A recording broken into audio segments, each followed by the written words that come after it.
ชาวอับดุลไททูบอาจจะเคยเห็นการจัดอันดับมหาเศรษฐีที่ร่ำรวยที่สุดไม่ว่าจะเป็นของโลกหรือเฉพาะในประเทศไทยกันบ่อยๆกับทรัพย์สินที่มากมายมหาศาลจนนึกอิจฉาไม่ได้ครับว่าถ้ามาแบ่งให้เราใช้หรือถ้าเราเกิดมาในครอบครัวของเขาก็คงจะดีไม่น้อย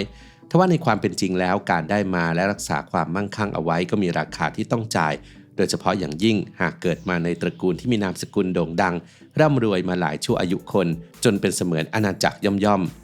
คลิปนี้เราจะชวนไปทำความรู้จักกับ10ตระกูลที่ร่ำรวยที่สุดในโลกโดยนำข้อมูลมาจากสำนักข่าวบลูมเบิร์กที่เผยแพร่ออกมาเมื่อสิ้นปี 2024 ไปดูกันครับว่าครอบครัวที่อุดมไปด้วยทรัพย์สินเงินทองนั้นมีความเป็นมาและวิธีการสร้างฐานะอย่างไรต้องเสียน้ำตาและหยาดเหงื่อไปมากขนาดไหนไปติดตามกันครับ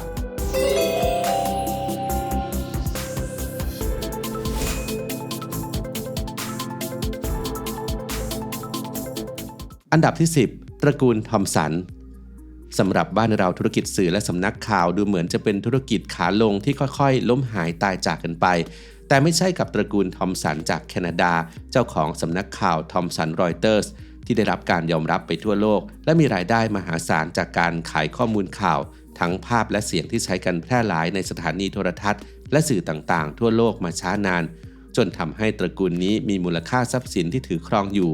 ที่ 8.71 หมื่นล้านดอลลาร์หรือประมาณ 2.9 ล้านบาท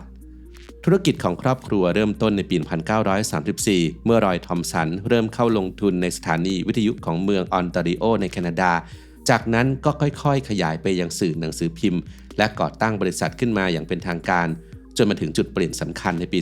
2008 เมื่อทายาทของตระกูลได้เข้าควบรวมกิจการกับรอยเตอร์สสำนักข่าวชั้นนำของโลกกลายเป็นทอมสันรอยเตอร์สสำนักข่าวที่ให้บริการข้อมูลที่ทรงอิทธิพลและน่าเชื่อถือที่สุดแห่งหนึ่งของโลกอันดับที่9ตระกูลแวร์ทามเมอร์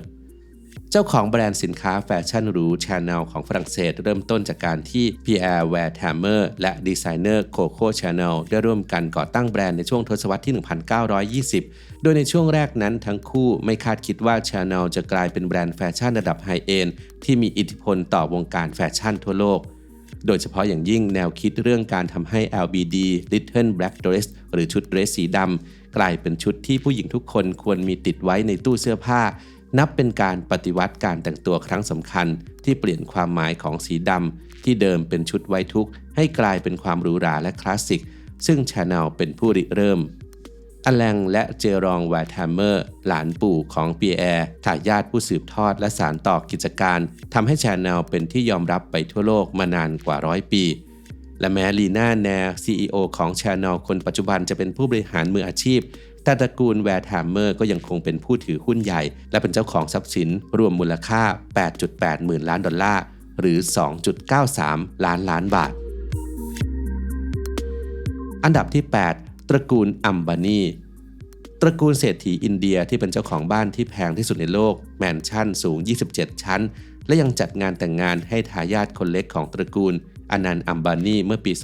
2024 โดยการเฉลิมฉลองยาวนานกว่า6เดือนงบประมาณกว่า 5,000 ล้านบาทกับแขกระดับ VVIP จากทั่วโลกที่มาร่วมงานดิรุปบายอัมบานีก่อตั้งบริษัทเล็กๆนามว่า Reliance Industry เมื่อปี 1958 ทำธุรกิจสิ่งทอก่อนจะค่อยๆขยายไปยังธุรกิจปิโตรเคมีโทรคมนาคมพลังงานและค้าปลีกจนกลายเป็นบริษัทเอกชนที่ใหญ่ที่สุดในอินเดียในปัจจุบันภายใต้การบริหารงานของมูเกชอัมบานียิ่งทำให้ความมั่งคั่งของตระกูลเพิ่มพูนขึ้นไปอีกด้วยโมเดลธุรกิจที่อาศัยความได้เปรียบจากการที่อินเดียเป็นประเทศที่มีประชากรจำนวนมากและมัดใจลูกค้าด้วยสินค้าและบริการในราคาย่อมเยาซึ่งทำให้ยอดขายยิ่งเพิ่มขึ้นจนทำให้มูลค่าทรัพย์สินของตระกูลอัมบานีมาอยู่ที่ 9.96 หมื่นล้านดอลลาร์หรือ 3.32 ล้านบาทอันดับที่7ตระกูลมาร์สเชื่อว่าชาวอับดุลไททูบต้องเคยอุดหนุนสินค้าของตระกูลนี้กันมาบ้างไม่มากก็น้อยครับทั้งขนมขบเคี้ยวมันฝรั่งช็อกโกแลตและแม้แต่อาหารน้องหมาน้องแมวผลิตภัณฑ์ดูแลสัตว์เลี้ยงย้อนกลับไปในปี 1911 ธุรกิจของครอบครัวอเมริกันนี้เริ่มต้นง่ายๆโดยแฟรงค์มาร์สทำขนมช็อกโกแลตจากห้องครัวในบ้านของตัวเองต่อมาฟอเรสต์มาร์ซีเนียผู้เป็นลูกชายได้คิดค้น M&M's เมล็ดช็อกโกแลตเคลือบน้ำตาลที่ละลายในปากไม่ละลายในมือขึ้นมา และได้รับความนิยมไปทั่วไม่เพียงแค่ในสหรัฐอเมริกาแต่ยังมียอดขายทั่วโลกมานานกว่า100ปีก่อนจะขยายธุรกิจไปยังสินค้าประเภทอื่นนอกเหนือจากช็อกโกแลตและทำให้บริษัทมาร์สเป็นผู้ผลิตขนมและอาหารสัตว์ที่ใหญ่ที่สุดแห่งหนึ่งของโลกโดยที่เจ้าของเป็นคนในครอบครัวไม่ได้นำธุรกิจเข้ามาระดมทุนในตลาดหลักทรัพย์มีสำนักงานใหญ่อยู่ที่เมืองแมคลีนรัฐเวอร์จิเนียมีมูลค่าทรัพย์สิน 1.33 แสนล้านดอลลาร์หรือ 4.44 ล้านบาทอันดับที่ 6 ราชวงศ์อัลซาอุดอาณาจักรและรัฐที่พัฒนามาเป็นประเทศซาอุดิอาระเบียในปัจจุบันก่อตั้งขึ้นในศตวรรษที่ 18 โดยมูฮัมหมัดบินซาอุดอิหม่ามและผู้นำท้องถิ่นที่วางรากฐานในราชวงศ์อัลซาอุดปกครองประเทศซาอุดิอาระเบียด้วยระบอบสมบูรณาญาสิทธิราชย์มาจนถึงปัจจุบันอับดุลลาซิสอิบซาอุดเชื้อสายจากราชวงศ์อัลซาอุดเป็นกษัตริย์พระองค์แรกที่ปกครองประเทศในช่วงที่มีการค้นพบแหล่งน้ำมันในประเทศในช่วงทศวรรษที่ 1930 และกลายมาเป็นทรัพยากรจากธรรมชาติอันล้ำค่าที่สร้างความมั่งคั่งจวบจนทุกวันนี้โดยนอกจากการกลั่นและส่งออกน้ำมันผ่านซาอุดิอารามโคบริษัทน้ำมันและก๊าซธรรมชาติแห่งชาติที่มีรัฐเป็นผู้ถือหุ้นใหญ่แล้วราชวงศ์อัลซาอุดยังลงทุนผ่านกองทุนความมั่งคั่งแห่งชาติสร้างความร่ำรวยให้กับราชวงศ์และประเทศโดยปัจจุบันเฉพาะมกุฎราชกุมารโมฮัมเหม็ดบินซาลมานเพียงพระองค์เดียวนั้นก็มีทรัพย์สินมากกว่า 1,000 ล้านดอลลาร์หรือ 3.31 หมื่นล้านบาทส่วนทรัพย์สินของครอบครัวหรือราชวงศ์นั้นคิดเป็นมูลค่าทรัพย์สิน 140,000 ล้านดอลลาร์หรือ 4.67 ล้านบาท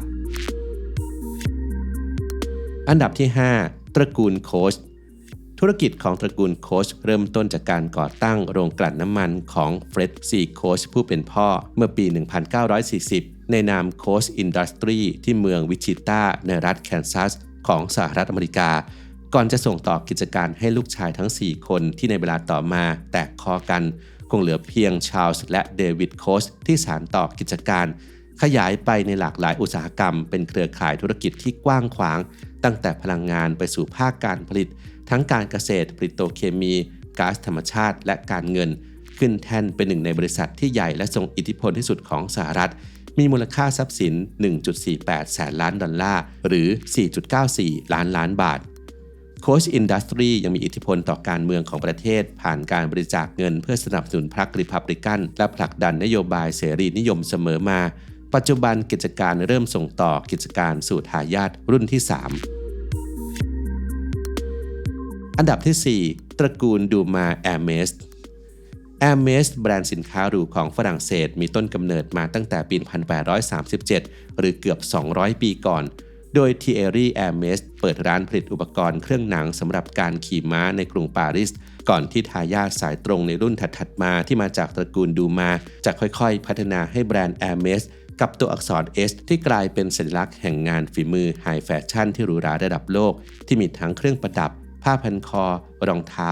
และโดยเฉพาะอย่างยิ่งกระเป๋าที่บางรุ่นราคาสูงกว่ารถยนต์หรือบ้านที่สาวๆทั่วโลกอยากได้มาครอบครองปัจจุบันแบรนด์ Hermès บริหารงานโดยทายาทจากตระกูลดูมาจนถึงรุ่นที่ 6 แล้วและมีมูลค่าทรัพย์สินในการครอบครองทั้งสิ้น 1.7 แสนล้านดอลลาร์หรือ 5.67 ล้านบาทอันดับที่ 3 ราชวงศ์อัลธานีคล้ายกับราชวงศ์อัลซาอุดแห่งซาอุดิอาระเบียราชวงศ์อัลธานีแห่งกาตาร์ก็ปกครองประเทศด้วยระบอบกษัตริย์พร้อมด้วยการบริหารทรัพยากรสำคัญคือก๊าซธรรมชาติและการลงทุนเพื่อสร้างความมั่งคั่งให้กับประเทศราชวงศ์อัลธานีปกครองกาตาร์มาตั้งแต่กลางศตวรรษที่ 19 โดยชีคโมฮัมเหม็ดบินธานีเป็นผู้ปกครองกาตาร์คนแรกในปี 1868 ก่อนที่ประเทศจะค้นพบแหล่งก๊าซธรรมชาติและน้ำมันดิบจนทำให้กลายเป็นอีกหนึ่งตระกูลที่มั่งคั่งแห่งตะวันออกกลางสมาชิกของตระกูลอัลธานีในกาตาร์มีด้วยกันหลายพันคนและเมื่อเทียบกับสัดส่วนของประชากรทั้งประเทศที่มีเพียงแค่ 2.65 ล้านคนและราว 80% เป็นชาวต่างชาติที่มาทำงานในประเทศนี้นั่นหมายความว่าตระกูลอัลธานีมีบทบาทสำคัญและมีอำนาจในการบริหารประเทศอย่างมากโดยมีมูลค่าทรัพย์สิน 1.73 แสนล้านดอลลาร์หรือ 5.77 ล้านบาทอันดับที่ 2 ราชวงศ์อัลนายานประเทศสหรัฐอาหรับเอมิเรตส์หรือ UAE ประกอบไปด้วย 7 รัฐที่เรารู้จักคุ้นเคยกันก็คือรัฐดูไบซึ่งเป็นศูนย์กลางการค้าการขนส่งระดับโลก และรัฐที่เป็นเมืองหลวงคืออาบูดาบีเป็นรัฐที่ใหญ่ที่สุดเป็นศูนย์กลางเศรษฐกิจด้านพลังงานการลงทุนและการเงินครบถ้วนด้านโครงสร้างพื้นฐานและท่าเรือซึ่งนับตั้งแต่การค้นพบแหล่งพลังงานเมื่อทศวรรษที่ 1950 UAE ค่อยๆมั่งคั่งมากขึ้นเรื่อยๆราชวงศ์อัลนายานซึ่งครอบครองอาบูดาบีดูแลทั้งในด้านการเมืองการปกครองและเศรษฐกิจขยายอำนาจครอบคลุมรวมทั้ง7รัฐของ UAE และกลายมาเป็นราชวงศ์ที่มั่งคั่งที่สุดในโลกในปัจจุบันมูลค่าทรัพย์สิน 3.24 แสนล้านดอลลาร์หรือ 10.82 ล้านบาทมากกว่าราชวงศ์อัลธานีจากกาตาร์เกือบเท่าตัวโดยนอกเหนือจากธุรกิจพลังงานเป็นหลักแล้วยังกระจายการลงทุนในสินทรัพย์ที่หลากหลายทั้งอสังหาริมทรัพย์สโมสรฟุตบอลและเข้าถือหุ้นในบริษัทเอกชนชั้นนำในต่างประเทศอันดับที่ 1 ตระกูลวอลตันวอลมาร์ทคือห้างค้าปลีกที่ใหญ่ที่สุดในสหรัฐอเมริกาก่อตั้งโดยตระกูลวอลตันเมื่อปี 1962 โดย2พี่น้องแซมและบัตวอลตันเริ่มต้นธุรกิจด้วยการเปิดห้างค้าปลีกแบบดิสคาวน์สโตร์เพียง1แห่งที่รัฐอาร์คันซอสเน้นขายสินค้าราคาถูกก่อนที่กิจการจะส่งต่อไปยังลูกๆของแซม